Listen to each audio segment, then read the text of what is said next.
इष्टाय तले श्रीमते भक्तिवेदांता स्वामिन्निति नामिने नमः। विष्णुपदाय कृष्णपृष्ठाय भूतले श्रीमते भक्तिवेदांता स्वामिन्निति नामिने नमस्ते सारस्वते देवे गौरवाणी प्रचारिणे निर्विशेष शून्यवादी पाश्चात्य देशतारिणे नमस्ते सारस्वते देवे गौरवाणी प्रचारिणे निर्विशेष शून्यवादी पाश्चात्य देशतारिणे जय श्री कृष्ण चैतन्य प्रभु नित्यानंदा श्री अद्वैता गदाधर श्रीवासादि गौरा भक्त वृंदा जय श्री कृष्ण चैतन्य प्रभु नित्यानंदा श्री अद्वैता गदाधर श्रीवासादि गौरा भक्त वृंदा जय राधा माधव कुंज बिहारी जय राधा माधव कुंज बिहारी जय गोपी जनवल्लभ गिरिवरधारी जय गोपी जनवल्लभ गिरिवरधारी यशोदनंदन ब्रज जनरंजन यशोदनंदन ब्रज जनरंजन यमुना तीरावनचारी यमुना तीरावनचारी जय राधा माधव कुंज बिहारी जय राधा माधव कुंज बिहारी हरे कृष्ण कृष्ण कृष्ण हरे हरे हरे राम राम राम हरे हरे हरे कृष्ण कृष्ण कृष्ण हरे हरे हरे राम राम राम हरे हरे हरे कृष्ण कृष्ण कृष्ण हरे हरे हरे राम राम राम हरे हरे हरे कृष्ण कृष्ण कृष्ण हरे हरे हरे राम राम राम हरे हरे जय राधा गोविंद राधे जय राधा दामोदर राधे जय यशोद दामोदर राधे जय लक्ष्मी नरसिंह जय अनंत देव प्रहलाद नरसिंह जय अनंत देव जय गौरनिताय गौरनिताय जय गौरनिताय जय जय प्रभुपाद जय जय प्रभुपाद। कलियुग पावन हरिनाम संकीर्तन की जय। श्रील प्रभुपाद की जय। ओम अज्ञानतिमिरान्धस्य ज्ञानाञ्जनशलाकया चक्षुरुन्मीलितं येन तस्मै श्रीगुरवे नमः। श्रीचैतन्यमनोभीष्टं स्थापितं येन भूतले स्वयं रूप कदा मह्यं ददाति स्वपदान्तिकम् ವಂದೇಹಂ ಶ್ರೀಗುರೋ ಶ್ರೀಯುತಪದಕಮಲಂ ಶ್ರೀಗುರೂನ್ ವೈಷ್ಣವಾಂಶ್ಚ ಶ್ರೀರೂಪಂ ಸಾಗ್ರಜಾತಂ ಸಹಗಣ ರಘುನಾಥಾನ್ವಿತಂ ತಂ ಸಜೀವಂ ಸಾದ್ವೈತಂ ಸಾವಧೂತಂ ಪರಿಜನಸಹಿತಂ ಕೃಷ್ಣಚೈತನ್ಯದೇವಂ ಶ್ರೀರಾಧಾಕೃಷ್ಣಪಾದಾನ್ ಸಹಗಣಲಲಿತಾ ಶ್ರೀವಿಶಾಖಾನ್ವಿತಾಂಶ್ಚ हे कृष्ण करुणा सिंधो दीनबंधो जगत्पते गोपेश गोपिका कांत राधा कांत नमोस्तुते तप्त कांचन गौरांगी राधे वृंदावनेश्वरी वृषभानुसुते देवी प्रणमामि हरिप्रिये वाञ्छाकल्पतरुभ्यश्च कृपा सिन्धुभ्य एव च पतितानां पावनेभ्यो वैष्णवेभ्यो नमो नमः। जय श्री कृष्ण चैतन्य प्रभु नित्यानंद श्री अद्वैत गदाधर श्रीवासादि गौर भक्त वृंद हरे कृष्णा कृष्णा कृष्णा हरे हरे हरे राम राम राम हरे हरे हरे कृष्णा कृष्णा कृष्णा हरे हरे हरे राम राम राम हरे हरे। ओम नमो भगवते वासुदेवाय। ओम नमो भगवते वासुदेवाय। ओम नमो भगवते वासुदेवाय। ओम सुरभ्यै नमः। ओम सुरभ्यै नमः। ओम सुरभ्यै नमः। मूकं करोति वाचालं लङ्घायते गिरिं यत्कृपातमहं वन्दे परमानन्दमाधवं। यत्कृपातमहं वन्दे श्रीगुरुं दीनतारिणं ಶ್ರೀಚೈತನ್ಯಮೀಶ್ವರಂ. ಹರೇ ಕೃಷ್ಣ. ಎಲ್ರಿಗೂ ಧನ್ಯವಾದಗಳು. ಇವತ್ತು ಈ ಕಕ್ಷೆಗೆ ಸೇರಿದ್ದಕ್ಕೆ ಹರಿಗುರು ವೈಷ್ಣವರ ಆಶೀರ್ವಾದದಿಂದ ನಾವೆಲ್ಲರೂ ಇವತ್ತು ಸೇರಿದ್ದೇವೆ. ಮುಂದೆ ಹೋಗೋಣ. ಮುಂದೆ ಹೋಗೋಕ್ಕಿಂತ ಮುಂಚೆ ಕಳೆದ 2 ಕ್ಲಾಸಲ್ಲಿ 2ನೇ ಅಧ್ಯಾಯದ ಚರ್ಚೆ ಮಾಡ್ತಾ ಇದ್ದೇವೆ. ಆ ಚರ್ಚೆಯನ್ನು ಸ್ವಲ್ಪ ಮೆಲುಕು ಹಾಕೋಣ. ಆಮೇಲೆ ಒಂದು ಶ್ಲೋಕ ಕೂಡ, ನಿನ್ನೆ ಮಾಡಿದ ಶ್ಲೋಕ ತುಂಬಾ ಇಂಪಾರ್ಟೆಂಟ್ ಶ್ಲೋಕ. ಅದನ್ನು ಕೂಡ ಯಾರಾದರೂ ಬಾಯಿಪಾಠ ಮಾಡಿದ್ರೆ ಅಥವಾ ಕಂಠಪಾಠ ಮಾಡಿದ್ರೆ ಯಾರಾದಿದ್ರೆ ಒಬ್ರು ಅಥವಾ ಇಬ್ರು ಅವಕಾಶ. ಪ್ರಶ್ನೆ: 2ನೇ ಅಧ್ಯಾಯದಲ್ಲಿ ಏನು ಸಬ್ಜೆಕ್ಟ್ ಅಂತ, ಏನು ವಿಷಯ, 2ನೇ ಅಧ್ಯಾಯದ ವಿಷಯ ಏನು ಅಂತ ಯಾರಿಗಾದ್ರೂ ಗೊತ್ತಾ? ಮೊದಲನೇ ಶ್ಲೋಕದಲ್ಲಿ ನಾವು ತಿಳ್ಕೊಂಡಿದ್ದೇವೆ 2ನೇ ಅಧ್ಯಾಯದಲ್ಲಿ ಏನೆಲ್ಲ ಬರ್ತದೆ ಅಂತ ಹೇಳಿ. ಏನು ವಿಷಯ?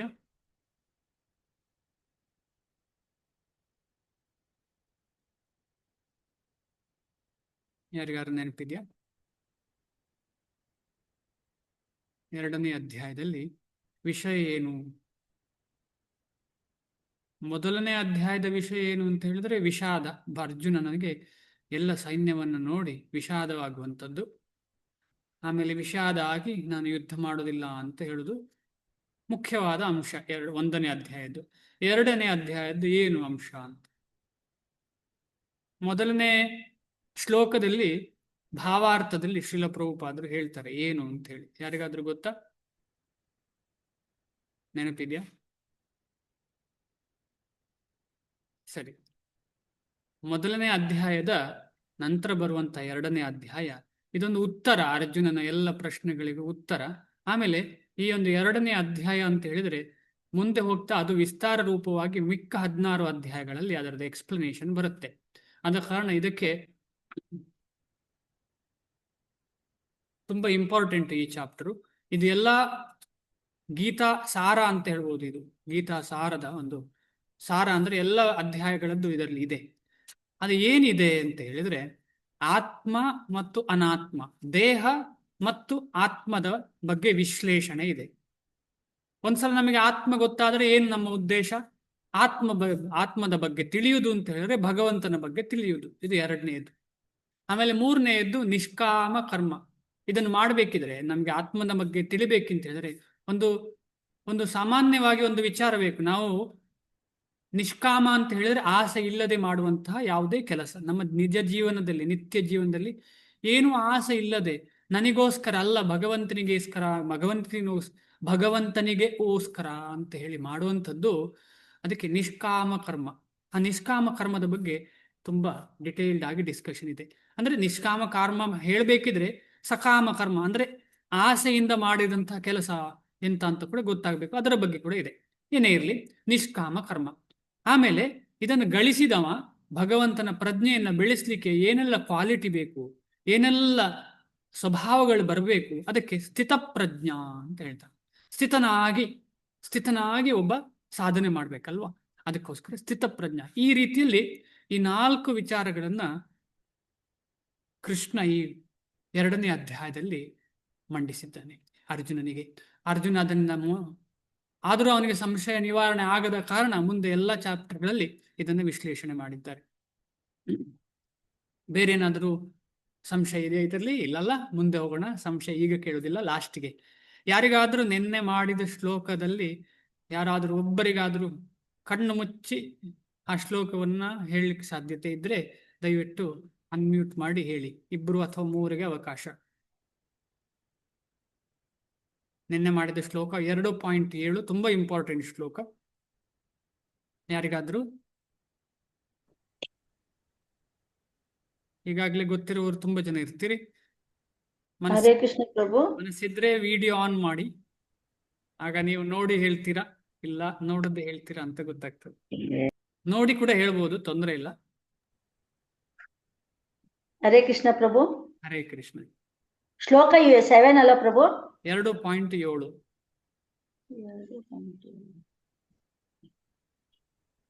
ಆ ಶ್ಲೋಕ 7 ಅಲ್ಲ? 7 ಕಾರ್ಪಣ್ಯ ದೋಷ ಅಲ್ಲ ಪ್ರಭು?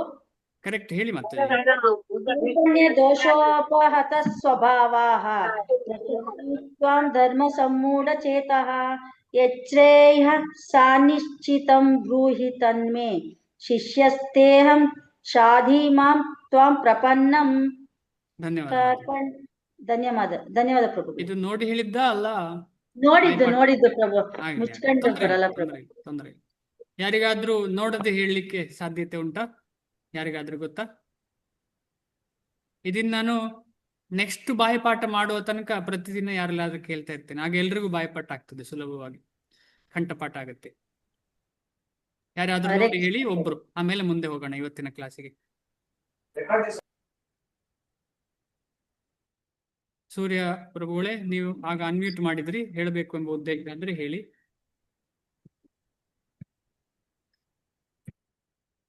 ಹೇಳಿ, ಸಂಕೋಚ ಬೇಡ. ಸರಿ, ಯಾರು ಹೇಳ್ತಾ ಇಲ್ಲ, ನೋಡಿ ಕೂಡ ಹೇಳ್ತಾ ಇಲ್ಲ, ಮುಂದೆ ಹೋಗೋಣ.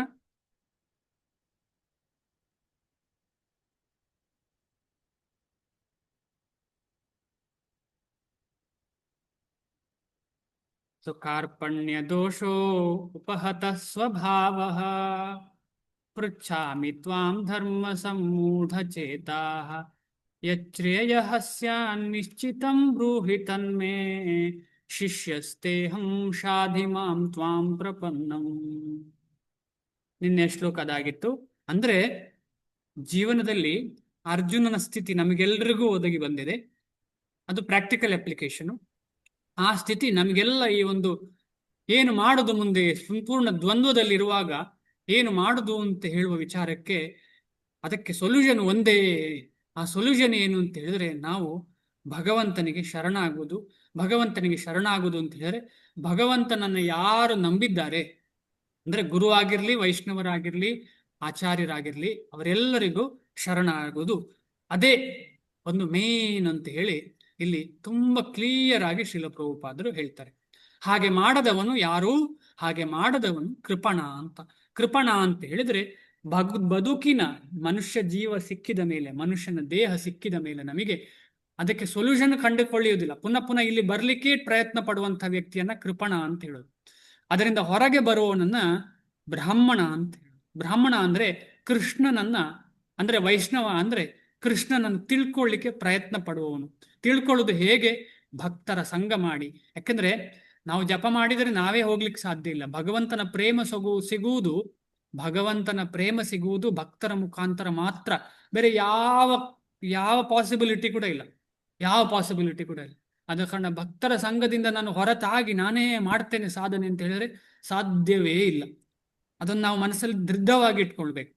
ಅವಕ್ಕೆ ನಾನೇ ಮನೆಯಲ್ಲೇ ಮಾಡ್ತೇನೆ, ಯಾರು ಬೇಡ ನನಗೆ, ನಾನೇ ಸಾಧನೆ ಮಾಡ್ತೇನೆ, ಇದು ಭಕ್ತಿಯಲ್ಲಿ ಅಲ್ಲ. ಬೇರೆ ಯೋಗದಲ್ಲಿ ಇರಬಹುದು, ಆದರೆ ಭಕ್ತಿಯಲ್ಲಿ ಇದು ಸಾಧ್ಯವೇ ಇಲ್ಲ. ಭಕ್ತಿಯಲ್ಲಿ ಭಗವಂತನ ಭಕ್ತರ ಒಂದು ಕರುಣೆಯಿಂದಾಗಿ ನಮಗೆ ಭಗವಂತನ ಪ್ರೇಮ ಸಿಗ್ತದೆ.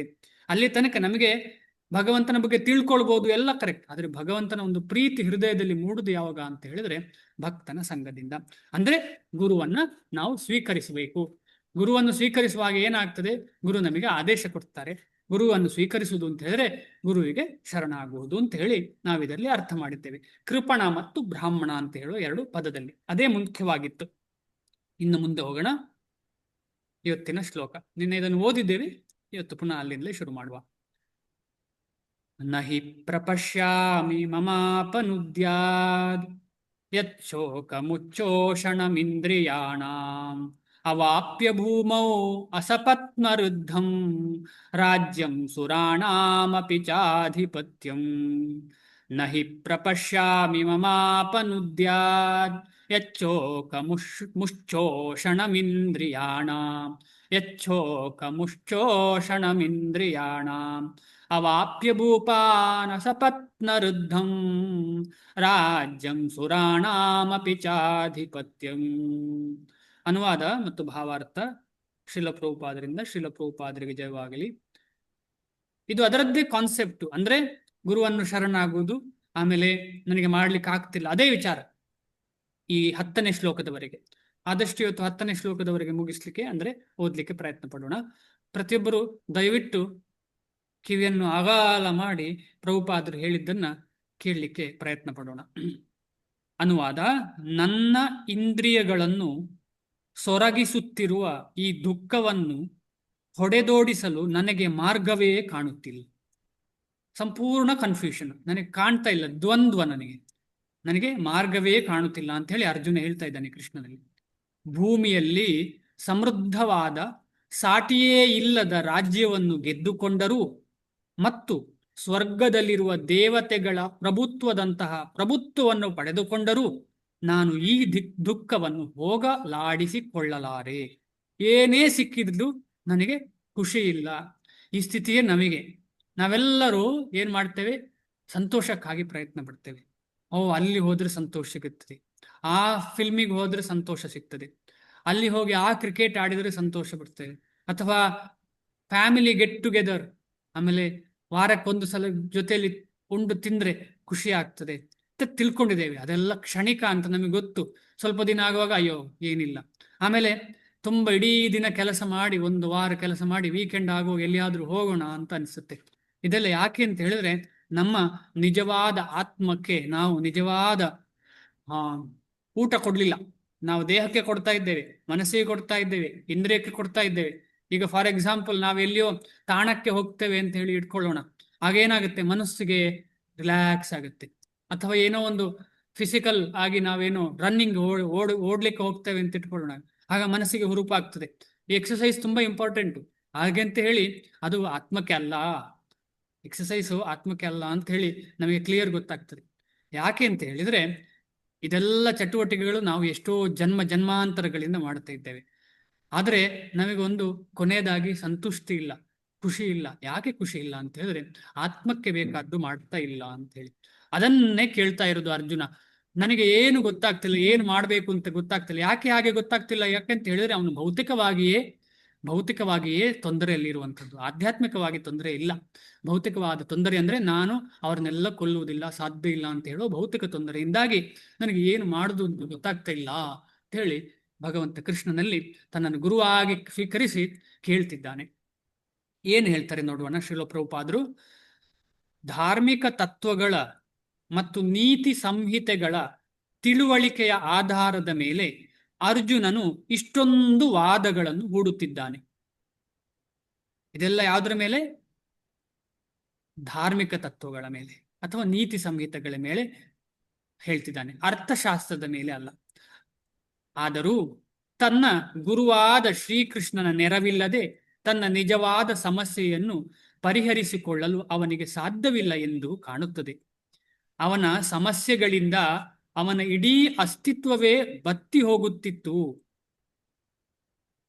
ಒಂದು ಉದಾಹರಣೆ, ನಮಗೆ ಯಾವಾಗಾದ್ರೂ ಸ್ಟ್ರೆಸ್ ಇದ್ರೆ ಏನಾಗ್ತದೆ ಅಂತ ಹೇಳಿದ್ರೆ, ಅಯ್ಯೋ ನನಗಿನ್ನು ಜೀವನವೇ ಇಲ್ಲ, ಅಯ್ಯೋ ಆಯ್ತಾ ನನಗೆ ಸಾಕು, ಇನ್ನು ಬೇಡ, ಜೀವನವೇ ಸಾಕಾಯ್ತಲ್ಲ ಅಂತ ಅನಿಸ್ತದೆ. ಅಂದ್ರೆ ಅದೇ ಬತ್ತಿ ಹೋಗುದು ಅಂತ ಹೇಳಿದ್ರೆ ಅದೇ ಜೀವನದ ಹುರುಪೇ ಇರುವುದಿಲ್ಲ. ಈ ತರ ಸ್ಥಿತಿಗತಿಗಳು ಭಕ್ತರಿಗೆ ಬರಲೇಬಾರದು.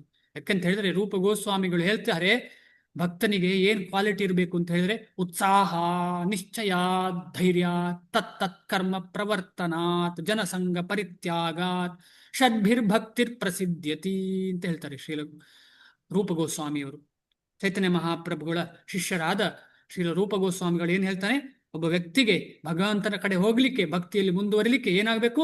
ಉತ್ಸಾಹ ಇರಬೇಕು, ಸಾಹಸ ಮಾಡಬೇಕು, ಧೈರ್ಯ ಇರಬೇಕು. ಉತ್ಸಾಹ, ಸಾಹಸ, ಧೈರ್ಯ, ತತ್ ಕರ್ಮ ಪ್ರವರ್ತನ, ಅವನಿಗೆ ಏನು ವಿಧಿಸಿದ ಕರ್ಮ ಇದೆ ಅದನ್ನು ಮಾಡಬೇಕು. ಆಮೇಲೆ ಕರ್ಮಿಗಳಂದ್ರೆ ಆಸೆ ಆಕಾಂಕ್ಷೆ, ಭೌತಿಕವಾಗಿ ಆಸೆ ಆಕಾಂಕ್ಷೆಗಳಿರುವಂತಹ ವ್ಯಕ್ತಿಗಳಿಂದ ಆದಷ್ಟು ದೂರ ಇರಬೇಕು ಅಂತ ಹೇಳ್ತಾರೆ ರೂಪ ಗೋಸ್ವಾಮಿಗಳು. ಆಗ ಮಾತ್ರ ನಮಗೆ ಭಗವಂತನ ಸಾಕ್ಷಾತ್ಕಾರ ಆಗ್ಲಿಕ್ಕೆ ಸಾಧ್ಯ. ಅದ್ಲಿಂದ ನಮಗೆ ಅರ್ಥ ಆಗ್ತದೆ ಇಲ್ಲಿ ಏನು ಅಂತ ಹೇಳಿದ್ರೆ, ಅಸ್ತಿತ್ವವೇ ಬತ್ತಿ ಹೋಗ್ಲಿಕ್ಕೆ ಕಾರಣ ಏನು ಅಂತ ಹೇಳಿದ್ರೆ ಇದೇ ಮಟೀರಿಯಲ್ ಥಿಂಕಿಂಗ್, ಭೌತಿಕವಾದ ಯೋಚನೆಗಳು. ನಮಗೆ ಭೌತಿಕವಾದ ಯೋಚನೆಗಳು ತುಂಬಾ ಇವೆ. ನಾವು ನಿಜವಾಗಿ ಬೇಕಾದ್ದಕ್ಕೆ ಚಿಂತೆ ಮಾಡ್ತಿಲ್ಲ, ಬೇಡದ್ದಕ್ಕೆ ಜಾಸ್ತಿ ಚಿಂತೆ ಮಾಡ್ತಿದ್ದೇವೆ. ಈ ಸಮಸ್ಯೆಗಳನ್ನು ದೂರ ಮಾಡಲು ಅವನ ತೋರಿಕೆಯ ಅರಿವಿನಿಂದ ಏನೇನೂ ಉಪಯೋಗವಿಲ್ಲ. ತೋರಿಕೆಯ ಎಂದವನಿಗೆ ಅರ್ಥವಾಗಿತ್ತು. ತೋರಿಕೆಯ ಅಂತ ಹೇಳಿದ್ರೆ ಇದಕ್ಕೆ ಅರ್ಥ ಹೇಳುದು ಅಂತ ಹೇಳಿದ್ರೆ ಇದಕ್ಕೆ ಜ್ಞಾನ ಅಂತ ಹೇಳ್ತಾರೆ. ತೋರಿಕೆಯ ಅಂತ ಹೇಳುವ ಅರ್ಥ ಜ್ಞಾನ. ಜ್ಞಾನ ಅಂತಾರೆ ಓದಿ ತಿಳ್ಕೊಳ್ಳೋದು. ಅದನ್ನು ಜೀವನದಲ್ಲಿ ಅಪ್ಲೈ ಮಾಡ್ಲಿಕ್ಕೆ ಆಗ್ತಿಲ್ಲ, ಜೀವನದಲ್ಲಿ ಅದನ್ನ ಅಪ್ಲಿಕೇಶನ್ ಲೆವೆಲ್ ಅಲ್ಲಿ ಗೊತ್ತಿಲ್ಲ. ಜ್ಞಾನ ಉಂಟು, ಅಲ್ಲಿ ಇಲ್ಲಿ ಪಡೆದ ಜ್ಞಾನ ಉಂಟು, ಅಪ್ಲಿಕೇಶನ್ ಲೆವೆಲ್ ಇಲ್ಲ. ಅಪ್ಲಿಕೇಶನ್ ಮಾಡ್ಲಿಕ್ಕೆ ಯಾರು ಬೇಕು? ಗುರು ಬೇಕು. ಅಪ್ಲಿಕೇಶನ್ ಲೆವೆಲ್ಗೆ ಗುರು ಬೇಕು. ಆದ ಕಾರಣ ಈ ತೋರಿಕೆಯದ್ದು ಅಂತ ಹೇಳಿದ್ರೆ ನಮಗೆಲ್ಲ ಗೊತ್ತುಂಟು. ಓ ಹಾಗೆ ಹೀಗೆ ಅಂತ ಹೇಳಿ ಎಲ್ಲ ಜ್ಞಾನ ಉಂಟು. ಹೇಳುವುದು ಒಂದು, ಮಾಡುವುದು ಮತ್ತೊಂದು ಅಂತ ಹೇಳಿ ದಾಸರು ಹೇಳ್ತಾರೆ. ಹೇಳುವುದು ಒಂದು ಅಂದ್ರೆ ಎಲ್ಲ ಶಾಸ್ತ್ರ ಎಲ್ಲ ಗೊತ್ತುಂಟು, ಎಲ್ಲ ಹೇಳುದು, ಆದ್ರೆ ಮನೆಯಲ್ಲಿ ಮಾಡುದೇ ಬೇರೆ. ನಿತ್ಯ ಜೀವನದಲ್ಲಿ ಯಾರಾದ್ರೂ ನೋಡಿದ್ರೆ ಇವನು ಇಂಥ ವ್ಯಕ್ತಿಯ, ಇವನು ನಿಜವಾಗಿ ಇವನು ಹೇಳುವವನ ಇದೆಲ್ಲ ಅಂತ ಸಂಶಯ ಆಗ್ತದೆ. ಅಂತ ಸ್ಥಿತಿ. ಶ್ರೀಕೃಷ್ಣನಂತಹ ಗುರುವಿನ ನೆರವಿಲ್ಲದೆ ಇಂತಹ ಗೊಂದಲಗಳನ್ನು ಪರಿಹರಿಸಿಕೊಳ್ಳುವುದು ಅವನಿಗೆ ಸಾಧ್ಯವಿರಲಿಲ್ಲ. ವಿದ್ಯಾಸಂಸ್ಥೆಗಳಿಂದ ಪಡೆದ ಜ್ಞಾನ, ವಿದ್ವತ್ತು, ಉನ್ನತ ಸ್ಥಾನ ಮೊದಲಾದುವೆಲ್ಲ ಬದುಕಿನ ಸಮಸ್ಯೆಗಳನ್ನು ಬಿಡಿಸುವುದರಲ್ಲಿ ನಿರರ್ಥಕವಾಗುತ್ತದೆ. ಇದಕ್ಕೆ ಶಂಕರಾಚಾರ್ಯರು ಕೂಡ ಹೇಳಿದ್ದಾರೆ. ಶಂಕರಾಚಾರ್ಯರು ಏನ್ ಹೇಳ್ತಾರೆ ಯಾರಿಗಾದ್ರೂ ಗೊತ್ತಾ? ಈ ಸಂಸ್ಕೃತ ಗ್ರಾಮರ್ ಎಲ್ಲ ಕಲ್ತ್ರೆ ಏನು ಪ್ರಯೋಜನ ಅಂತ ಹೇಳ್ತಾರೆ. ಯಾರಿಗಾದ್ರೂ ಇದರ ಶ್ಲೋಕ ನೆನಪಿದೆಯಾ? ಪ್ರಯತ್ನ ಪಡಿ. ಯಾರಿಗಾದ್ರೂ ಈ ಶ್ಲೋಕ ಮಥುರಾ ಮಾತಾಜಿ ಹೇಳಿ. ಭಜ ಗೋವಿಂದಂ ಭಜ ಗೋವಿಂದ ಮೂಢಮತಿಯನ್ನ ಪ್ರಭು ಹೇಳಿ, ಸಂಪೂರ್ಣ ಹೇಳಿ. ಭಜ ಗೋವಿಂದಂ ಮೂಢಮತೆ ಸಂಪ್ರಾಸ್ತ ಅಲ್ಲ ಬರುದಿಲ್ಲ. ಕರೆಕ್ಟ್ ಹೇಳಿ, ಕರೆಕ್ಟ್ ಮಾತು. ಸಂಪ್ರಾಸ್ತಸ್ತೆ ನಹಿ ನಹಿ ರಕ್ಷತಿ ಬರುದಿಲ್ಲ. ಕರೆಕ್ಟ್. ರೋಹಿತಾಕ್ಷ ಪ್ರಭುಗಳು ಹೇಳಿ. ಹರೇ ಕೃಷ್ಣ. ಹರೇ ಕೃಷ್ಣ. ಹರೇ ಕೃಷ್ಣ. ಹೇಳ್ತೀರಾ?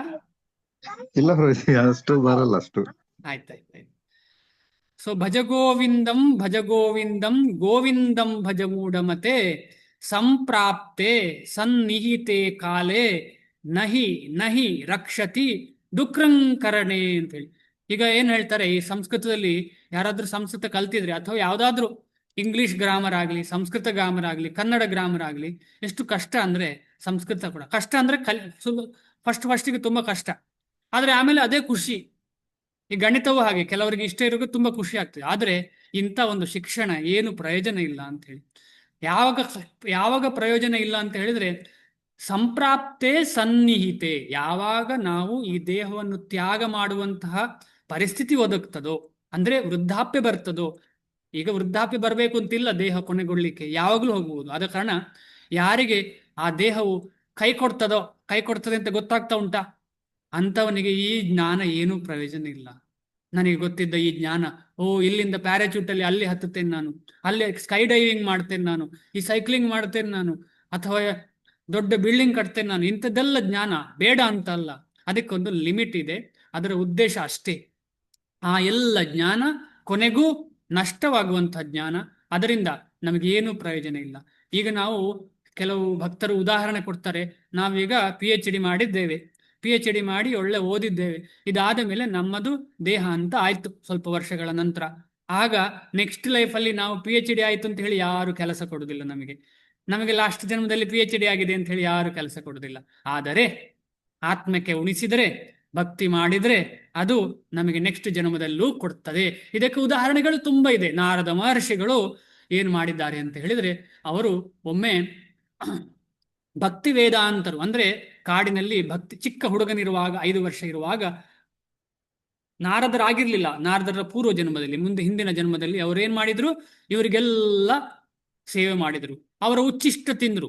ಉಚ್ಚಿಷ್ಟ ಅಂತ ಹೇಳಿದ್ರೆ, ಭಕ್ತನ ಉಚ್ಚಿಷ್ಟ ತಿಂದ್ರೆ ಭಗವತ್ ಪ್ರಾಪ್ತಿ ಆಗ್ತದೆ ಅಂತ ಚೈತನ್ಯ ಮಹಾಪ್ರಭುಗಳು ಹೇಳ್ತಾರೆ. ಅವರ ಉಚ್ಚಿಷ್ಟ ತಿಂದ್ರು. ಅದರಿಂದ ಏನಾಯ್ತು, ಅವರಿಗೆ ಮರು ನೆಕ್ಸ್ಟ್ ಜನ್ಮದಲ್ಲಿ ನಾರದರಾದ್ರು. ಅವರು ಶ್ರೇಷ್ಠ ಪದವಿ ಸಿಕ್ಕಿತು ಅವರಿಗೆ. ನಾರದರನ್ನು ಕೂಡ ಎಷ್ಟು ಭಗವಂತ ಅಂತ ಹೇಳುವಂತಹ ಒಂದು ಪಥ್ಯವನ್ನು ಕೊಟ್ಟಿದ್ದಾರೆ ಭಗವಂತ ಅವರಿಗೆ. ಈ ರೀತಿಯಲ್ಲಿ ನಮಗೆ ತುಂಬಾ ಕಡೆ ಕಾಣ್ಲಿಕ್ಕೆ ಸಿಗ್ತದೆ. ಯಾರು ಭಕ್ತಿ ಮಾಡಿದ್ದಾರೆ ಅವರು ಖಂಡಿತವಾಗಿ ಮುನ್ನೋಟ, ಮುಂದೆ ಮುಂದೆ ಮುಂದೆ ಹೋಗ್ತಾರೆ ಅಂತ ಹೇಳಿ ಸಂಶಯವೇ ಇಲ್ಲ ಇದರಲ್ಲಿ. ಈ ರೀತಿಯಲ್ಲಿ ನಮಗೆ ಅರ್ಥ ಮಾಡ್ಕೊಳ್ಬಹುದು, ಈ ಭೌತಿಕವಾದಂತಹ ಜ್ಞಾನ ನಮಗೆ ಜೀವನ ಮಾಡಲಿಕ್ಕೆ ಮಾತ್ರ ಅಗತ್ಯ.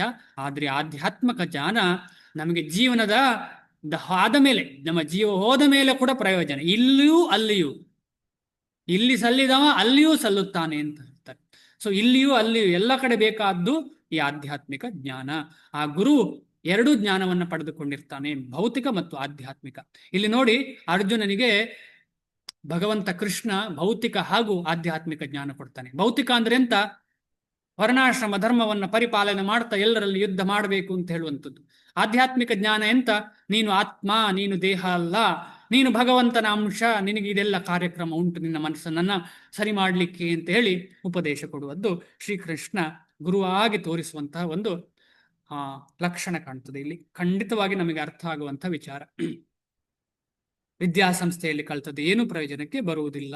ಆದ ಕಾರಣ ನಾವೆಲ್ಲ ನಮ್ಮ ಮನೆಯಲ್ಲಿ ಮಕ್ಕಳಾದಿಗಳಿದ್ರೆ ಅವರಿಗೆ ಖಂಡಿತವಾಗಿ ಈ ಶಿಕ್ಷಣ ಕೊಡಲೇಬೇಕು. ಶ್ರೀಕೃಷ್ಣನಂತಹ ಗುರುವಿನಿಂದ, ಮಕ್ಕಳಿಗೆ ಮಾತ್ರ ಅಲ್ಲ ಎಲ್ಲರಿಗೂ, ಶ್ರೀಕೃಷ್ಣನಂತಹ ಗುರುವಿನಿಂದ ಮಾತ್ರವೇ ನೆರವು ದೊರೆಯುವುದು ಸಾಧ್ಯ.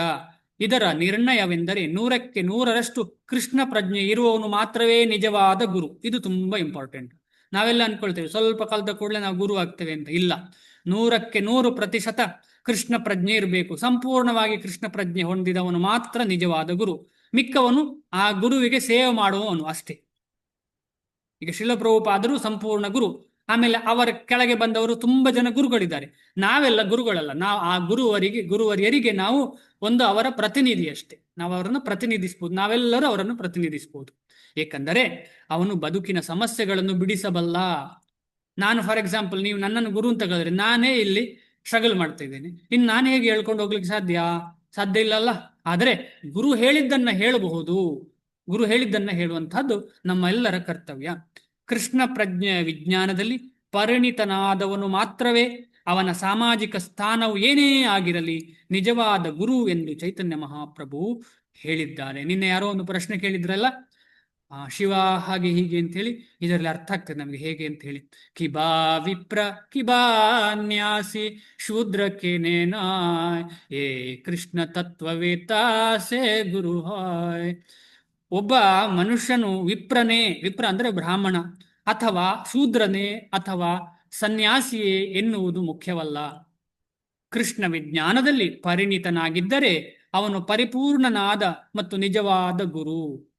ನಿಜವಾದ ಗುರು ಅಂತ ಹೇಳಿದರೆ ಯಾರು ಕೃಷ್ಣನ ಬಗ್ಗೆ ಅರಿತುಕೊಂಡಿದ್ದಾರೆ. ಅವನು ಯಾವುದೇ ರೀತಿಯ ಜನ್ಮ ಇರಲಿ, ಅವನು ಮ್ಲೇಚ್ಛನಾಗಿರ್ಲಿ, ಅವನು ಏನೇ ಆಗಿರ್ಲಿ, ಅವನು ಬ್ರಾಹ್ಮಣನಾಗಿರ್ಲಿ, ಮ್ಲೇಚ್ಛನಾಗ್ಲಿ, ಶೂದ್ರನಾಗ್ಲಿ, ಏನೇ ಆಗಿರ್ಲಿ, ಅವನು ಕೃಷ್ಣನ ಬಗ್ಗೆ ತಿಳ್ಕೊಂಡಿದ್ದಾನೆ ಅಂತಂದ್ರೆ ಅವನೇ ಗುರು. ತುಂಬಾ ಇಂಪಾರ್ಟೆಂಟ್. ಚೈತನ್ಯ ಚರಿತಾಮೃತ ಚೈತನ್ಯ ಚರಿತಾಮೃತ ಮಧ್ಯಲೀಲೆಯ 8.128. ಆದುದರಿಂದ ಕೃಷ್ಣ ಪ್ರಜ್ಞೆಯ ವಿಜ್ಞಾನದಲ್ಲಿ ಪರಿಣತನಾಗಿಲ್ಲದೆ ಯಾರೂ ನಿಜವಾದ ಗುರುವಾಗಲಾರ, ಸಾಧ್ಯವೇ ಇಲ್ಲ. ವೈದಿಕ ಸಾಹಿತ್ಯದಲ್ಲಿ ಹೀಗೆ ಹೇಳಿದೆ: ಷಟ್ಕರ್ಮ ನಿಪಣೋ ವಿಪ್ರೋ ಮಂತ್ರ ತಂತ್ರ ವಿಶಾರದ ಅವೈಷ್ಣವೋ ಗುರುರ್ನ ಸ್ಯಾತ್ ವೈಷ್ಣವ ಶ್ವಪಚೋ ಗುರು.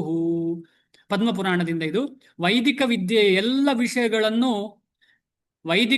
ಎಲ್ಲ ವಿಷಯಗಳಲ್ಲೂ ತಜ್ಞನಾದ ಬ್ರಾಹ್ಮಣ ವಿದ್ವಾಂಸನು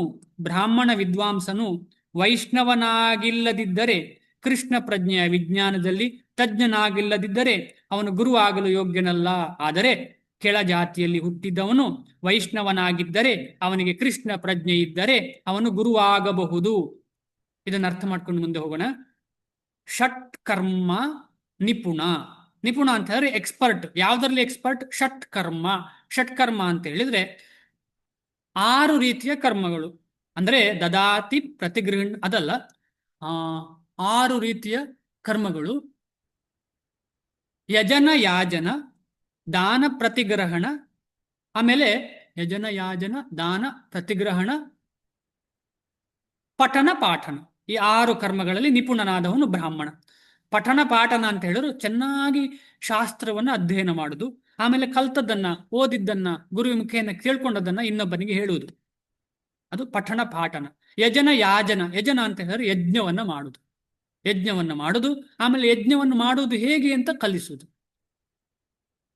ಯಜನ ಯಾಜನ, ಪಠನ ಪಾಠನ.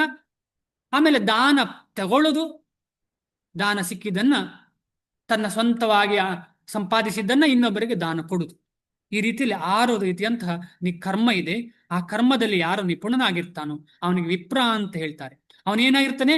ಮಂತ್ರ ತಂತ್ರದಲ್ಲಿ ವಿಶಾರದನಾಗಿರ್ತಾನೆ. ಆದರೆ ಅವನಿಗೆ ಭಗವಂತ ಕೃಷ್ಣನೇ ಪರಮೋತ್ತಮ ಪರಮ ಪುರುಷ ಅಂತ ಗೊತ್ತಿಲ್ಲ ಅಂತ ಆದ್ರೆ, ಭಗವಂತನಿಗೆ ಅವನು ಭಕ್ತಿ ಮಾಡುವುದಿಲ್ಲ ಅಂತ ಆದ್ರೆ, ವೈಷ್ಣವನಿಗೆ ಅವನು ಸೇವೆ ಮಾಡುವುದಿಲ್ಲ ಅಂತ ಆದ್ರೆ ಅವನು ಗುರು ಅಲ್ಲ, ಗುರು ಆಗ್ಲಿಕ್ಕೆ ಸಾಧ್ಯವೇ ಇಲ್ಲ. ಗುರು ಯಾವಾಗ ಆಗ್ಲಿಕ್ಕೆ ಸಾಧ್ಯ? ಅವನು ಅಂತಹ ವೈಷ್ಣವನ ಗುರುವಿನ ಪಾದ ಕಮಲಗಳಿಗೆ ಸಮರ್ಪಣಾ ಭಾವದಿಂದ ಸ್ವೀಕರಿಸಿ ಮುಂದೆ ಹೋದ್ರೆ ಅವನಿಗೆ ಗುರು ಆಗ್ಲಿಕ್ಕೆ ಸಾಧ್ಯ. ಆದರೆ ಅವೈಷ್ಣವನಾಗಿದ್ದರೂ ಗುರು ಆಗ್ಲಿಕ್ಕೆ ಸಾಧ್ಯ ಇಲ್ಲ. ಆದರೆ ವೈಷ್ಣವನಾದಂತಹ ಶ್ವಪಚ ಅಂತ ಹೇಳಿದ್ರೆ ನಾಯಿ ಮಾಂಸ ತಿಂತ ಇದ್ದ, ಈಗಲ್ಲ, ವೈಷ್ಣವನಾದ ಮೇಲೆ ಅಲ್ಲ, ವೈಷ್ಣವನಾಗೋಕ್ಕಿಂತ ಮುಂಚೆ ನಾಯಿ ಮಾಂಸ ತಿಂತ ಇದ್ದ ಅಂತ ಇಟ್ಕೊಳ್ಳಿ. ಶ್ವಪಚೋ, ಅವನು ವೈಷ್ಣವತ್ವ ಸ್ವೀಕರಿಸಿ ನಾಯಿ ತಿನ್ನುವುದನ್ನು ಬಿಟ್ರೆ, ಮಾಂಸಾಹಾರ ಬಿಟ್ರೆ, ನೀರುಳ್ಳಿ ಬೆಳ್ಳುಳ್ಳಿ ತಿನ್ನುವುದು ಬಿಟ್ರೆ, ಕಾಫಿ ಟೀ ಕುಡಿಯುವುದನ್ನು ಬಿಟ್ರೆ ಏನಾಗ್ತಾನೆ? ಅವನು ನಿಧಾನವಾಗಿ ಶುದ್ಧೀಕರಿಸಿಕೊಂಡು ಆಮೇಲೆ ವೈಷ್ಣವ ಸೇವೆ ಮಾಡ್ತಾ ಇದ್ರೆ, ಆಮೇಲೆ ಚೆನ್ನಾಗಿ ಜಪಾದಿಗಳನ್ನು ಮಾಡಿದ್ರೆ ಅವನನ್ನ ಗುರು ಅಂತ ಹೇಳಿ ಸ್ವೀಕರಿಸಬಹುದು. ಇಲ್ಲಿ ಬೇರೆ ಬೇರೆ ರೀತಿಯ ಗುರು ಇದೆ. ಒಬ್ರು ಪಥ ಪ್ರದರ್ಶಕ ಗುರು ಅಂತ ಹೇಳಿ, ನನ್ನ ಗುರು ಅಲ್ಲಿದ್ದಾರೆ ಅಂತ ಹೇಳಿ ತೋರಿಸುವರು, ಇದು ಒಳ್ಳೆ ದಾರಿ ಅಂತ ಹೇಳಿ ಪಥ ಪ್ರದರ್ಶಕ ಗುರು. ಆಮೇಲೆ ಶಿಕ್ಷಾ ಗುರು, ಶಿಕ್ಷಣ ಕೊಡುವವರು, ಈ ವಿಧಿ ವಿಧಾನದ ಬಗ್ಗೆ ತಿಳಿಸಿಕೊಡುವವರು ಶಿಕ್ಷಣ ಕೊಡುವವರು ಶಿಕ್ಷಾ ಗುರುಗಳು ಅಂತ ಆಗ್ತಾರೆ. ಆಮೇಲೆ ದೀಕ್ಷೆಯನ್ನು ಕೊಡುವುದು, ಮಂತ್ರ ದೀಕ್ಷೆಯನ್ನು ಕೊಡುವವರು ದೀಕ್ಷಾ ಗುರುಗಳು. ಹೀಗೆ ಬೇರೆ ಬೇರೆ ರೀತಿಯ ಗುರುಗಳಿದ್ದಾರೆ. ಆದ ಕಾರಣ ಇವರಿಗೆಲ್ಲರಿಗೂ ನಾವು ಸೇವೆ ಸಲ್ಲಿಸಬೇಕು. ಷಟ್ಕರ್ಮ ನಿಪುಣೋ ವಿಪ್ರೋ ಮಂತ್ರ ತಂತ್ರ ವಿಶಾರದ ಅವೈಷ್ಣವೋ ಗುರುರ್ನ ಸ್ಯಾದ್ ವೈಷ್ಣವೋ ಶ್ವಪಚೋ ಗುರು. ಹುಟ್ಟು, ನೆಕ್ಸ್ಟ್ ಪ್ಯಾರಕ್ಕೆ ಹೋಗ್ತಿದ್ದೀನಿ. ಹುಟ್ಟು, ಮುಪ್ಪು, ರೋಗ, ಸಾವು, ಐಹಿಕ ಬದುಕಿನ ಈ ಸಮಸ್ಯೆಗಳನ್ನು ಸಂಪತ್ತಿನ ಶೇಖರಣೆ ಮತ್ತು ಆರ್ಥಿಕ ಅಭಿವೃದ್ಧಿಗಳಿಂದ ನಿವಾರಿಸಲು ಸಾಧ್ಯವಿಲ್ಲ. ಅದು ತುಂಬಾ ಅರ್ಥ ಆಗೋ ವಿಚಾರ.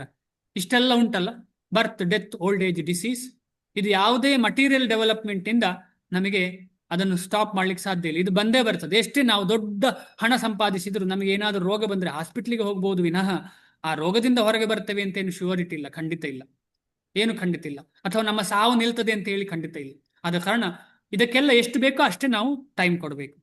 ಜಗತ್ತಿನ ಅನೇಕ ಭಾಗಗಳಲ್ಲಿ ಬದುಕಿನ ಸೌಕರ್ಯಗಳು ಸಮೃದ್ಧಿಯಾಗಿರುವ, ಸಂಪತ್ತು ತುಂಬಿ ತುಳುಕುತ್ತಿರುವ ಮತ್ತು ಆರ್ಥಿಕವಾಗಿ ಅಭಿವೃದ್ಧಿ ಹೊಂದಿರುವ ಹಲವು ರಾಜ್ಯಗಳಿವೆ. ಅವುಗಳಲ್ಲಿಯೂ ಐಹಿಕ ಬದುಕಿನ ಸಮಸ್ಯೆಗಳು ಇದ್ದೇ ಇವೆ. ಅವು ಹಲವು ರೀತಿಯಲ್ಲಿ ಶಾಂತಿಯನ್ನು ಅರಸುತ್ತಿವೆ. ಆದರೆ ಅವು ಕೃಷ್ಣನ ಅಥವಾ ಭಗವದ್ಗೀತೆಯ ಮತ್ತು ಶ್ರೀಮದ್ ಭಾಗವತದ ಮಾರ್ಗದರ್ಶನವನ್ನು ಪಡೆದರೆ ಮಾತ್ರ ನಿಜವಾದ ಸುಖವನ್ನು ಪಡೆಯಬಲ್ಲವು. ಭಗವದ್ಗೀತೆ ಮತ್ತು ಶ್ರೀಮದ್ ಭಾಗವತಗಳು ಸೇರಿ ಕೃಷ್ಣನ ವಿಜ್ಞಾನ. ಕೃಷ್ಣ ವಿಜ್ಞಾನ, ಕೃಷ್ಣ ಕಾನ್ಷಿಯಸ್ನೆಸ್ ಸೈನ್ಸ್ ಅಂತ ಹೇಳ್ತಾರೆ. ಕೃಷ್ಣ ವಿಜ್ಞಾನ ಯಾವುದು? ಭಗವದ್ಗೀತೆ, ಶ್ರೀಮದ್ ಭಾಗವತ, ಇದೆಲ್ಲ ಸೇರಿದೆ ಇದರಲ್ಲಿ. ಕೃಷ್ಣ ಪ್ರಜ್ಞೆಯಲ್ಲಿರುವ ಕೃಷ್ಣನ ನಿಜವಾದ ಪ್ರತಿನಿಧಿಯ ಮೂಲಕ ಇವುಗಳ ಮಾರ್ಗದರ್ಶನವನ್ನು ಪಡೆದರೆ ಆ ರಾಜ್ಯಗಳಿಗೆ ಶಾಂತಿ. ಎಲ್ಲೆಲ್ಲಿ ಅಶಾಂತಿ ಇದೆಯೋ ಅಲ್ಲೆಲ್ಲ ಈ ಶ್ರೀಮದ್ ಭಾಗವತಂ, ಶ್ರೀಮದ್ ಭಗವದ್ಗೀತೆಯ ಪ್ರಚಾರ ಆದ್ರೆ ಆ ರಾಜ್ಯಗಳಿಗೆ ಶಾಂತಿ ಆಗ್ತದೆ. ಊಟ ತಿಂಡಿಯ ಎಲ್ಲ ಕೊಡೋದ್ರಿಂದ ಶಾಂತಿ ಸಿಗುವುದಿಲ್ಲ. ಆರ್ಥಿಕ ಅಭಿವೃದ್ಧಿ ಮತ್ತು ಐಹಿಕ ಸೌಲಭ್ಯಗಳಷ್ಟೇ ಸಂಸಾರದ, ಸಮಾಜದ, ರಾಷ್ಟ್ರದ ಮತ್ತು ವಿಶ್ವದ ಶೋಚನೀಯ ಸ್ಥಿತಿಯನ್ನು ನಿವಾರಿಸಲಾರವು.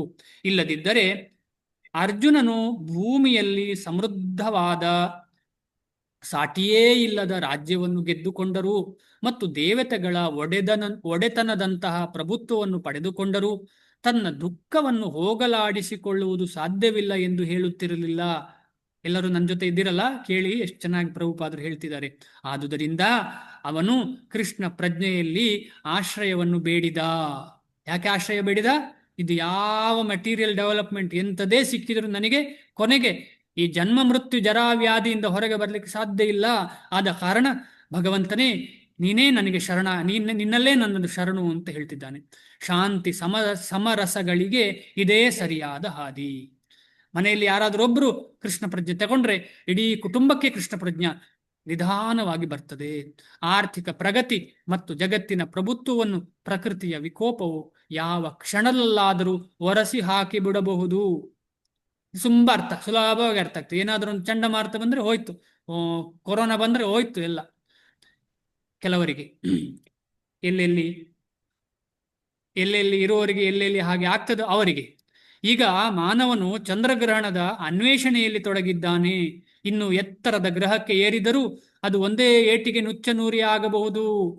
ಭಗವದ್ಗೀತೆಯು ಇದನ್ನೇ ದೃಢಪಡಿಸುತ್ತದೆ. ಕ್ಷೀಣೆ ಪುಣ್ಯೇ ಮರ್ತಲೋಕಂ ವಿಶಂತಿ. ಪುಣ್ಯವು ಕ್ಷೀಣಿಸುವಾಗ ಪುನಃ ವಾಪಸ್ಸು ಈ ಮರ್ತ್ಯಲೋಕಕ್ಕೆ ಬರಬೇಕು. ಎಷ್ಟೇ ಮೇಲೆ ಸ್ವರ್ಗಾದಿ ಲೋಕಕ್ಕೆ ಹೋದ್ರೂ ಕೂಡ, ಸ್ವರ್ಗಲೋಕ ಕೂಡ ಮರ್ತೇವೆ, ಆದರೆ ಸ್ವರ್ಗಾದಿ ಲೋಕಕ್ಕೆ ಮೇಲೆ ಹೋದ್ರೂ ಕೂಡ ಪುನಃ ಕೆಳಲೋಕಕ್ಕೆ ಬರಬೇಕಾಗ್ತದೆ. ಯಾಕೆಂದ್ರೆ ಪುಣ್ಯ ಕಮ್ಮಿ ಆಗುವಾಗ ಕೆಳಗೆ ಬರಬೇಕಾಗ್ತದೆ. ಈಗ ನಾವೀಗ ಹೋಟ್ಲಿಗೆಲ್ಲ ಹೋಗ್ತೇವೆ, 1 ವಾರ 2 ವಾರ ನಿಲ್ಲಿಕ್ಕೆ ಅಂತ ಹೋಗ್ತೇವೆ. ಆದ್ರೆ ನಮ್ಮ ಹತ್ರ ಹಣ ಇಲ್ಲವೇ? ಹಣ ಇಲ್ಲದ ಮರು ದಿವಸವೇ ನಮ್ಮನ್ನ ಹೊರಗೆ ಹಾಕ್ತಾರೆ. ಬೇಡ ನೀವು ಹೋಗಿ ಅಂತ ಹೇಳಿ. ನಿಮಗೆ ಹಣ ಬೇಕು ಅಂದ್ರೆ ಆ ಹಣ ಅಂದ್ರೆ ಪುಣ್ಯ ಸಂಪಾದನೆ ಮಾಡಿದ್ದು. ಪುಣ್ಯದಿಂದ ಮೇಲೆ ಹೋಗಿದ್ದಾನೆ, ಮೇಲೆ ಹೋಗಿ ಸ್ವರ್ಗಕ್ಕೆ ಹೋಗಿದ್ದಾನೆ. ಸ್ವರ್ಗಕ್ಕೆ ಚೆನ್ನಾಗಿ ಸಂತೋಷ ಸುಖದಲ್ಲಿ ಸುಖವನ್ನು ಅನುಭವಿಸ್ತಿದ್ದಾನೆ. ಅದನ್ನೆಲ್ಲ ಆದ ಮೇಲೆ ಕೆಳಗೆ ಬರಬೇಕು. ಅಲ್ಲಿ ಸಾಧನಾ ಲೋಕ ಅಲ್ಲ, ಅದು ಸಾಧನಾ ಲೋಕ ಯಾವುದು? ಮರ್ತ್ಯ ಲೋಕ. ಅದಕ್ಕೋಸ್ಕರ ದೇವಾದಿ ದೇವತೆಗಳು, ಇಂದ್ರಾದಿ ದೇವತೆಗಳು ಏನ್ ಮಾಡ್ತಾರೆ, ಅವರಿಗೆಲ್ಲ ಭೂಮಿಗೆ ಒಂದು ತಪಸ್ಸು ಮಾಡಬೇಕು ಅಂತ ಆಸೆ. ಅದರಲ್ಲೂ ಈ 10,000 ವರ್ಷ ಚೈತನ್ಯ ಮಹಾಪ್ರಭುಗಳು ಅವತಾರ ಆದಂತಹ ಈ 10,000 ವರ್ಷ ತುಂಬಾ ಇಂಪಾರ್ಟೆಂಟು. ಯಾಕೆಂದ್ರೆ ಚೈತನ್ಯ ಮಹಾಪ್ರಭುಗಳ ಲೀಲೆಯಲ್ಲಿ ಭಾಗಿಯಾಗುವಂತ ಆಸೆ ದೇವಾದಿ ದೇವತೆಗಳಿಗೂ ಇವೆ ಅಂತೆ. ಆದ ಕಾರಣ ನಾವೆಲ್ಲ ಈ ಮನುಷ್ಯ ಜನ್ಮ ಸಿಕ್ಕಿ, ಅದು ಕೂಡ ಈ ಭಾರತ ಭೂಮಿಯಲ್ಲಿ ಪುಣ್ಯ ಭೂಮಿಯಲ್ಲಿ ಸಿಕ್ಕಿದಂತ ನಾವೆಲ್ಲರೂ ತುಂಬಾ ಸೀರಿಯಸ್ ಆಗಿ ಚಿಂತೆ ಮಾಡಬೇಕು, ಹೇಗೆ ಇದಕ್ಕೆ ನಮ್ಮ ಜೀವನವನ್ನು ತೊಡಗಿಸಿಕೊಳ್ಬಹುದು ಅಂತ ಹೇಳಿ. ಒಳ್ಳೆಯ ಕಾರ್ಯಗಳಿಂದ ಪ್ರಾಪ್ತವಾದ ಪುಣ್ಯವು ತೀರಿದೊಡನೆಯೇ ಮನುಷ್ಯನು ಸಂತೋಷದ ಶಿಖರದಿಂದ ಬದುಕಿನಲ್ಲಿ ಪ್ರಪಾತಕ್ಕೆ ಉರುಳುತ್ತಾನೆ. ಜಗತ್ತಿನ ಅನೇಕ ಮಂದಿ ರಾಜಕಾರಣಿಗಳು ಹೇಗೆ ಪತನ ಹೊಂದಿದ್ದಾರೆ, ಇಂತಹ ಪತನಗಳು ಇನ್ನಿಷ್ಟು ಗೋಳಾಟಕ್ಕೆ ಕಾರಣವಾಗಬಹುದು. ಆದುದರಿಂದ ಇಂತಹ ಗೋಳಾಟವನ್ನು ಸಂಪೂರ್ಣವಾಗಿ ನಿವಾರಿಸಬೇಕಾದರೆ ಈಗ ಅರ್ಜುನನು ಕೃಷ್ಣನಲ್ಲಿ ಆಶ್ರಯ ಪಡೆಯಲು ಪ್ರಯತ್ನಿಸುತ್ತಿರುವಂತೆ ನಾವು ಒಂದು ನಿಮಿಷ ಆಶ್ರಯ ಪಡೆಯಬೇಕು. ಅರ್ಜುನನು ತನ್ನ ಸಮಸ್ಯೆಯನ್ನು ಸ್ಪಷ್ಟವಾಗಿ ಬಗೆಹರಿಸುವಂತೆ ಕೃಷ್ಣನನ್ನು ಪ್ರಾರ್ಥಿಸಿದ. ಇದೇ ಕೃಷ್ಣ ಪ್ರಜ್ಞೆಯ ಮಾರ್ಗ. ಶ್ರೀಲ ಪ್ರಭುಪಾದರಿಗೆ ಜಯವಾಗಲಿ. ಮುಂದೆ ಹೋಗೋಣ. ಸಂಜಯ ಉವಾಚ ಏವ ಮುಕ್ತ್ವಾ ಹೃಷಿಕೇಶಂ ಗುಢಾಕೇಶ ಪರಂತಪ ನಯೋತ್ಸೈತಿ ಗೋವಿಂದ ಉಕ್ತ್ವಾ ತೂಷ್ಣೀಂ ಬಭೂವಃ. ಸಂಜಯ್ ಹೇಳ್ತಾನೆ, ಯಾರಿಗೆ ಹೇಳ್ತಾನೆ? ಧೃತರಾಷ್ಟ್ರನಿಗೆ ಹೇಳ್ತಾನೆ. ಹೀಗೆ ಹೇಳಿ ಋಷಿಕೇಶ ಗುಡಾಕೇಶ ಅಂದ್ರೆ ಅರ್ಜುನ ಹೀಗೆ ಹೇಳಿ, ನಾನು ಯುದ್ಧ ಮಾಡುವುದಿಲ್ಲ, ನೀನೇ ನನ್ನ ಗುರುವಾಗಿ ನನಗೆ ಉಪದೇಶ ಕೊಡು ಅಂತ ಹೇಳಿ ಯುದ್ಧ ಮಾಡುವುದಿಲ್ಲ ಅಂತ ಹೇಳಿ ಬೇಜಾರದಲ್ಲಿ ಕುಳಿತು ಬಿಟ್ಟ, 2ನೇ ಸಲ ಕುಳಿತು ಬಿಟ್ಟ ಅಂತ ಹೇಳ್ತಾ ಇದ್ದಾನೆ ಸಂಜಯ ಧೃತರಾಷ್ಟ್ರನಿಗೆ. ಅನುವಾದ ಮತ್ತು ಭಾವಾರ್ಥ ಶಿಲಪ್ರಭುಪಾದರಿಂದ, ಶಿಲಪ್ರಭುಪಾದರಿಗೆ ಜಯವಾಗಲಿ. ಸಂಜಯನು ನುಡಿದನು, ಶತ್ರುಗಳನ್ನು ನಿಗ್ರಹಿಸಬಲ್ಲ ಅರ್ಜುನನು ಈ ಪ್ರಕಾರ ಕೃಷ್ಣನಿಗೆ ತಿಳಿಸಿ, ಗೋವಿಂದ, ನಾನು ಯುದ್ಧ ಮಾಡುವುದಿಲ್ಲ ಎಂದು ಹೇಳಿ ಮೌನ ತಾಳಿದನು. ತೂಷ್ಣೀಂ ಅಂದ್ರೆ ಮೌನ ತಾಳಿದನು. ಕೂತೇ ಇದ್ದಾನೆ, ಮೌನದಿಂದ ಬೇಜಾರಿಂದ ಕೂತಿದ್ದಾನೆ. ಅರ್ಜುನನು ಯುದ್ಧ ಮಾಡುವುದಿಲ್ಲ, ಅದರ ಬದಲು ಯುದ್ಧ ರಂಗವನ್ನು ಬಿಟ್ಟು ಭಿಕ್ಷೆ ಬೇಡಲು ಹೋಗುತ್ತಾನೆ ಎಂದು ತಿಳಿದು ಧೃತರಾಷ್ಟ್ರನಿಗೆ ತುಂಬ ಸಂತೋಷವಾಗಿದ್ದಿರಬೇಕು. ಆದರೆ ಅರ್ಜುನನನ್ನು ಇಲ್ಲಿ ಪರಂತಪ, ಶತ್ರುಗಳನ್ನು ನಿಗ್ರಹಿಸುವನು ಎಂದು ಕರೆದು ಸಂಜಯನು ಮತ್ತೆ ಅವನಿಗೆ ನಿರಾಶೆಯನ್ನುಂಟು ಮಾಡಿದ. ನೋಡಿ, ಸಂಸ್ಕೃತದ ಪದಗಳೇ ಒಂದು ಪದಕ್ಕೂ ಎಷ್ಟು ಅರ್ಥ ಇದೆ. ಆ ಅರ್ಥ ಇನ್ನೊಬ್ಬನಿಗೆ ಅರ್ಥ ಆಗಿ ಗೊತ್ತಾಗ್ತದೆ. ಈಗ ಪರಂತಪ ಅಂತ ಹೇಳಿದ್ರೆ ಅರ್ಥ ಎಂತ ಅಂತ ಹೇಳಿದ್ರೆ, ಸುಮ್ಮನೆ ಕೂತ್ರು ಕೂಡ, ಮೌನ ತಾಳಿದ್ರು, ಬೇಜಾರಿದ್ರು ಕೂಡ ಪರಂತಪ ಅಂದ್ರೆ ಅವನು ಇಷ್ಟರವರೆಗೆ ಎನಿಮಿಯನ್ನು ಸೋಲಿಸದೇ ಇದ್ದದ್ದೇ ಇಲ್ಲ. ಶತ್ರುಗಳನ್ನು ಸೋಲಿಸದಂತಹ ಒಂದು ಪರಿಸ್ಥಿತಿಯೇ ಬರಲಿಲ್ಲ ಅರ್ಜುನನಿಗೆ. ಆದ ಕಾರಣ ಅವನು ಪುನಃ ಎದ್ದು ಯುದ್ಧ ಮಾಡ್ತಾನೆ ಅಂತ ಹೇಳಿ ಒಂದು ಊಹೆ, ಅಂದ್ರೆ ಒಂದು ಆಲೋಚನೆ ಧೃತರಾಷ್ಟ್ರನಿಗೆ ಬರಲಿ ಅಂತ ಹೇಳಿ ಪರಂತಪ ಅಂತ ಹೇಳುವ ಒಂದು ಶಬ್ದವನ್ನ ಸಂಜಯ ಉಪಯೋಗಿಸಿದ್ದಾನೆ. ಸಾಂಸಾರಿಕ ಮೋಹದಿಂದ ಹುಸಿ ದುಃಖಕ್ಕೆ ಗುರಿಯಾಗಿ ಅರ್ಜುನನು ತತ್ಕಾಲಕ್ಕೆ ಪರವಶನಾದ. ಆದರೂ ಅವನು ಪರಮ ಗುರುವಾದ ಕೃಷ್ಣನ ಶಿಷ್ಯನಾಗಿ ಶರಣಾಗತನಾದ.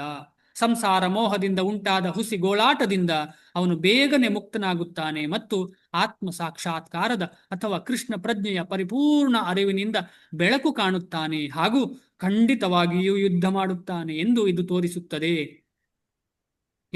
ಒಂದು ಗುರುವನ್ನು ಸ್ವೀಕರಿಸಿದ, ಎರಡನೇದು ಪರಂತಪ ಅಂತ ಹೇಳುವ ಒಂದು ವಾಕ್ಯ. ಇದರಿಂದ ಖಂಡಿತ ಅರ್ಥ ಆಗ್ತದೆ ಅವನು ಪುನಃ ಯುದ್ಧ ಮಾಡುತ್ತಾನೆ ಅಂತೇಳಿ. ಕೃಷ್ಣನಿಂದ ಜ್ಞಾನೋದಯವನ್ನು ಪಡೆದು ಅರ್ಜುನನು ಕಟ್ಟ ಕಡೆಯವರೆಗೆ ಯುದ್ಧ ಮಾಡುವುದರಿಂದ ಧೃತರಾಷ್ಟ್ರನ ಸಂತೋಷವು ನಂದಿ ಹೋಗುತ್ತದೆ. ತಂ ಉವಾಚ ಹೃಷಿಕೇಶಃ ಪ್ರಹಸನ್ನಿವ ಭಾರತ ಸೇನಯೋರುಭಯೋರ್ಮಧ್ಯೆ ವಿಷೀದಂತಂ ಇದಂ ವಚಃ.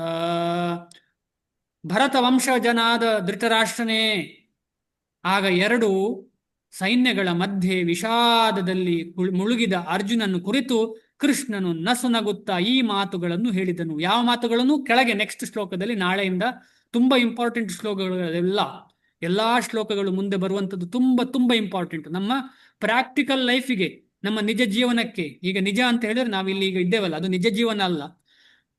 ಆ ಜೀವನಕ್ಕೆ, ಭೌತಿಕ ಜೀವನಕ್ಕೂ ಸಹಾಯ, ಆಧ್ಯಾತ್ಮಿಕ ಜೀವನಕ್ಕೂ ಸಹಾಯವಾಗುವಂತಹ ಒಂದು ಉತ್ತಮವಾದಂತಹ ಒಂದು ಉಪದೇಶವನ್ನ ಮುಂದಿನ ಶ್ಲೋಕಗಳಲ್ಲಿ ಭಗವಂತ ಕೊಡ್ಲಿಕ್ಕಿದ್ದಾನೆ. ಅದೇನು ಅಂತ ಹೇಳಿದ್ರೆ, ಆತ್ಮ ಪರಮಾತ್ಮ, ಆತ್ಮ ಅನಾತ್ಮಗಳ ವಿಶ್ಲೇಷಣೆ.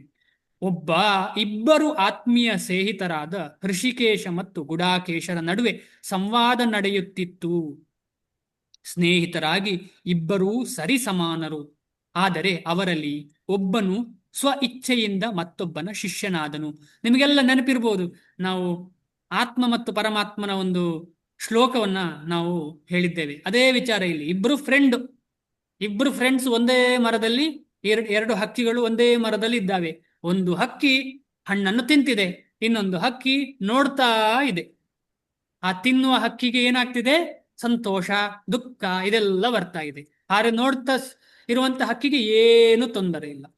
ಯಾವಾಗ ಈ ದುಃಖ ತಪ್ತನಾದಂತ ಈ ಹಕ್ಕಿ ಪರಮಾತ್ಮ ಅಂದ್ರೆ ಭಗವಂತನ ಕಡೆ ಮುಖವನ್ನು ತಿರುಗಿಸ್ತದೋ ಆಗ ಇವನ ದುಃಖವೆಲ್ಲ ದೂರ ಆಗ್ತದೆ ಅಂತ ಹೇಳೋ ಒಂದು ಶ್ಲೋಕದಿಂದ ನಮಗೆ ಅರ್ಥ ಆಗ್ತದೆ.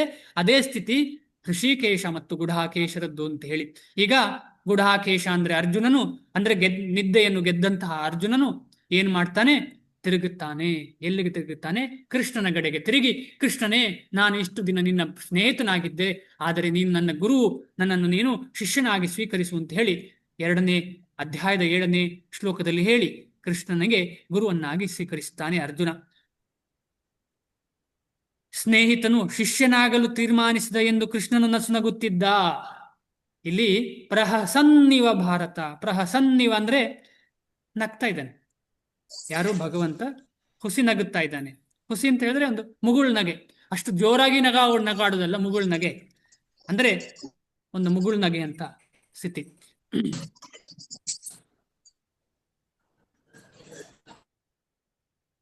ಎಲ್ಲರ ಪ್ರಭುವಾಗಿ ಅವನು ಯಾವಾಗಲೂ ಎಲ್ಲರಿಗಿಂತ ಉಚ್ಚ ಸ್ಥಾನದಲ್ಲಿರುತ್ತಾನೆ.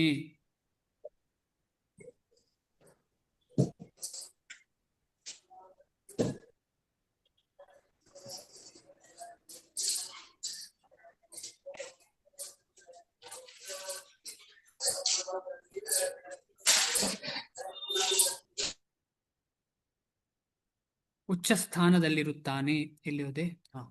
ಆದರೆ ಭಗವಂತನು ಭಕ್ತನು ಬಯಸಿದಂತೆ ಸ್ನೇಹಿತ ಅಥವಾ ಮಗ ಅಥವಾ ನಲ್ಲನ ಅಂದ್ರೆ ಪ್ರಾಣಸಖನ ಪಾತ್ರವನ್ನು ವಹಿಸಲು ಸಿದ್ಧನಾಗಿರುತ್ತಾನೆ. ಆದರೆ ಅವನನ್ನು ಗುರು ಎಂದು ಸ್ವೀಕರಿಸಿದಾಗ ಅವನು ತಕ್ಷಣವೇ ಆ ಪಾತ್ರವನ್ನು ಒಪ್ಪಿಕೊಂಡ ಮತ್ತು ಶಿಷ್ಯರೊಡನೆ ಗುರುವು ಮಾತನಾಡುವಂತೆ ಗಂಭೀರವಾಗಿ ಮಾತನಾಡಿದ. ಗುರು ಮತ್ತು ಶಿಷ್ಯರ ನಡುವಿನ ಮಾತು 2 ಸೈನ್ಯಗಳ ಎದುರಿಗೆ ಬಹಿರಂಗವಾಗಿ ನಡೆಯಿತು. ಇದರಿಂದ ಎಲ್ಲರಿಗೂ ಲಾಭವಾಯಿತು ಎಂದು ಕಾಣುತ್ತದೆ. ಆದುದರಿಂದ ಭಗವದ್ಗೀತೆಯ ನುಡಿಗಳು ಒಬ್ಬ ವ್ಯಕ್ತಿಗಾಗಿ ಅಥವಾ ಸಮಾಜಕ್ಕಾಗಿ ಅಥವಾ ಸಮುದಾಯಕ್ಕಾಗಿ ಉದ್ದೇಶಿಸುವುದಲ್ಲ. ಅವು ಎಲ್ಲರಿಗಾಗಿ ಆಡಿದ ಮಾತುಗಳು. ಸ್ನೇಹಿತರಾಗಲಿ ಶತ್ರುಗಳಾಗಲಿ ಎಲ್ಲರಿಗೂ ಅವನ್ನು ಕೇಳುವ ಸಮಾನವಾದ ಹಕ್ಕು ಸಮಾನವಾಗಿದೆ. ಆದರೆ ಕೇಳುದು ಬಿಡುದು ಪ್ರತಿಯೊಂದು ಜೀವದ ಒಂದು ಲಕ್. ಅದು ಡಿಸಿಷನ್ ಒಂದು ಜೀವ ತಗೊಳ್ಬಹುದು. ಆದ ಕಾರಣ ನಾವು ಇದನ್ನ ಅರ್ಥ ಮಾಡ್ಕೋಬಹುದು. ಭಾಗ್ಯಲಕ್ಷ್ಮಿ ಮಾತಾಜಿಯವರೇ, ಯಾಕೆ ಆಗಾಗ ಅನ್ಮ್ಯೂಟ್ ಮಾಡ್ತೀರಿ? ಈ ರೀತಿಯಲ್ಲಿ ನಮಗೆ ಅರ್ಥ ಮಾಡ್ಕೊಳ್ಬಹುದು. ಇದು ತುಂಬಾ ಇಂಪಾರ್ಟೆಂಟ್. ಏನು ಇಂಪಾರ್ಟೆಂಟ್ ಅಂತ ಹೇಳಿದ್ರೆ, ಸೂರ್ಯನ ಬೆಳಕು, ಅದರಿಂದ ನಾವು ಅರ್ಥ ಮಾಡ್ಕೊಳ್ಳೋದು. ಸೂರ್ಯನ ಬೆಳಕು ಎಲ್ಲ ಕಡೆ ಬರ್ತದೆ. ಆದರೆ ನಾವು ಎಲ್ಲಿಯಾದ್ರೂ ಒಂದು ಕತ್ತಲೆ ಕೋಣೆಯಲ್ಲಿ ಕೂತು ನನಗೆ ಬೇಡ ಅಂತ ಹೇಳಿದ್ರೆ ಬೇಡ, ಸಿಗ್ತಿಲ್ಲ ನಮಗೆ. ಸೂರ್ಯನ ಬೆಳಕು ತಲುಪುವುದಿಲ್ಲ ನಮ್ಮ ಆ ಕತ್ತಲೆ ಕೋಣೆಯಲ್ಲಿ. ಅದೇ ರೀತಿಯಲ್ಲಿ ಭಗವಂತ ಕೃಷ್ಣ ತನ್ನ ಭಕ್ತಿಯನ್ನು ಎಲ್ಲರಿಗೂ ಕೊಡ್ತಾನೆ ಗುರುಮುಖೇನ. ಆದರೆ ನನಗೆ ಗುರು ಬೇಡ, ನನಗಿದು ಬೇಡ, ನನಗೆ ಭಗವದ್ಗೀತೆ ಬೇಡ, ಭಾಗವತಂ ಬೇಡ ಅಂತ ಹೇಳಿದ್ರೆ ಏನ್ ಮಾಡೋದು? ಸಿಗುವುದಿಲ್ಲ ಅಂತ ಸ್ಥಿತಿ. ಆದರೆ ವೈಷ್ಣವರು ಮಹಾಕೃಪಾಲುಗಳು, ತುಂಬಾ ಕೃಪೆಯುಳ್ಳವರು. ಅವರು ಎಲ್ಲರಿಗೂ ಅವರು ಏನೇ ಆಗಿರ್ಲಿ ಅವರು ಕೊಡ್ಲಿಕ್ಕೆ ಪ್ರಯತ್ನ ಪಡ್ತಾರೆ ಈ ಭಗವತ್ ಪ್ರೇಮವನ್ನ. ಇದಕ್ಕೆ ತುಂಬಾ ಉದಾಹರಣೆಗಳಿವೆ. ಒಂದು ಉದಾಹರಣೆ ಅಂದ್ರೆ ಚೈತನ್ಯ ಮಹಾಪ್ರಭುಗಳ ಲೀಲೆಯಲ್ಲಿ ಜಗಾಯಿ ಮದಾಯಿ ಅಂತ ಹೇಳಿ ಇಬ್ಬರು ಮಹಾ ದುಷ್ಟರಿದ್ರು. ಅವರ ಮೋಕ್ಷಕ್ಕೆ ಕಾರಣರಾದವರು ಚೈತನ್ಯ ಮಹಾಪ್ರಭುಗಳು ಮತ್ತು ನಿತ್ಯಾನಂದ ಮಹಾಪ್ರಭುಗಳು. ನಿತ್ಯಾನಂದ ಪ್ರಭುಗಳು ಮತ್ತು ಚೈತನ್ಯ ಮಹಾಪ್ರಭುಗಳು. ಯಾಕೆ ಅಂತ ಹೇಳಿದ್ರೆ ಅವರಷ್ಟು ಎಲ್ಲ ಜೀವಗಳನ್ನು ನೋಡಿ ಜೀವಗಳ ಜೊತೆ ಕರುಣೆ, ಅಯ್ಯೋ ಈ ಜೀವಗಳೆಲ್ಲ ಇಲ್ಲಿ ಸ್ಟ್ರಗಲ್ ಮಾಡ್ತಾ ಇದೆಯಲ್ಲ, ಸಂಕಷ್ಟಕ್ಕೆ ಒಳಗಾಡ್ತಾ ಇದೆ, ಇವರಿಗೆ ಭಗವತ್ ಪ್ರೇಮ ಸಿಕ್ಲಿ. ಆ ಭಗವತ್ ಪ್ರೇಮ ಇದರಿಂದೆಲ್ಲ ಮುಕ್ತಿ ಆಗ್ತದೆ ಇವರಿಗೆ ಈ ಪ್ರಾಬ್ಲಮ್ ಇಂದ. ಅದಲ್ಲದೆ ಭಗವತ್ ಪ್ರೇಮ ಅಂತ ಹೇಳಿದ್ರೆ ಭಗವಂತನ ಒಟ್ಟಿಗೆ ಸಂಬಂಧ ಬೆಳೀತದೆ. ಅಂತಹ ಸಂಬಂಧವನ್ನು ಕೊಡ್ಲಿಕ್ಕೆ ಈ ಮಹಾನ್ ಆಚಾರ್ಯಗಳು, ಎಲ್ಲ ಆಚಾರ್ಯಗಳು ಪ್ರಯತ್ನ ಮಾಡ್ತಾರೆ. ಇಷ್ಟು ಹೇಳಿ ಇವತ್ತು ಇಲ್ಲಿಗೆ ಸ್ಟಾಪ್ ಮಾಡುವ. ನಿಮಗೇನಾದರೂ ಪ್ರಶ್ನೆ ಇದ್ರೆ ಮಾತಾಡುವ.